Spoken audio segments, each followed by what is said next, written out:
walking in the street. Ano ba yun? Sana okay pa lang.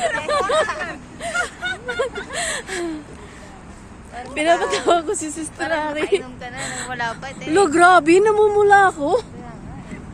Hello guys, good evening. Nakainom ka na eh.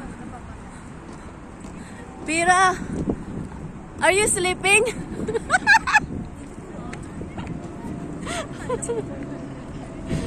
We're walking in the street.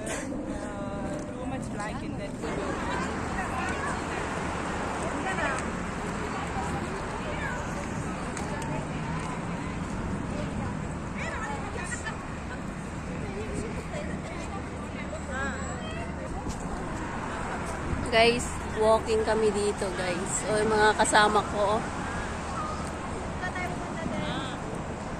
Hindi ko rin alam.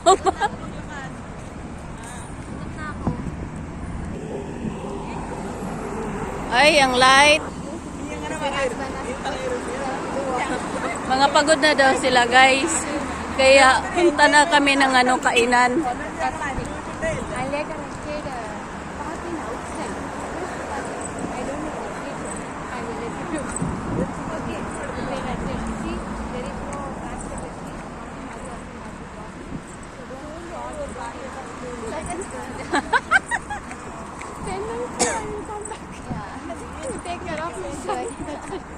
They ordered food, even 9 o'clock. They ordered food, finish dinner. Hey girl!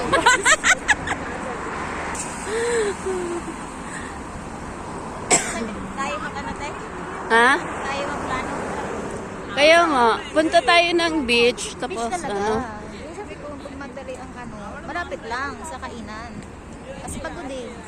Pero kapag isang araw na pahinga yan. Talagang walang iisipin, kailangan agad umuwi.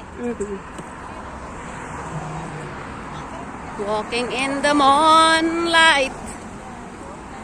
Walang moonlight dito, guys. Light. Street light.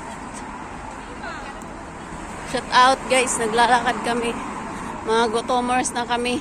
Pati kasingit-singitan ko. Nahanap ko talaga ang kasi naghahanap sila ng restaurant dito. Eh, hindi naman sila familiar na may mga restaurant dito.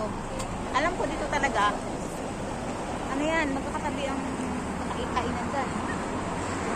Natapatan pa natin, seafood na ayaw ni Bakit? Ay, oo. Di ba rin si Matu?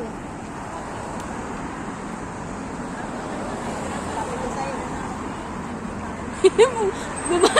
Bumalik na naman tayo. Sabi ko sa'yo, kainan talagang bagsak natin dito. Andoon na tayo kanina. At napunta. Kung talaga yung sentro, dito. So guys, thank you for watching now. Kasi palubat na si Inday Mandaya.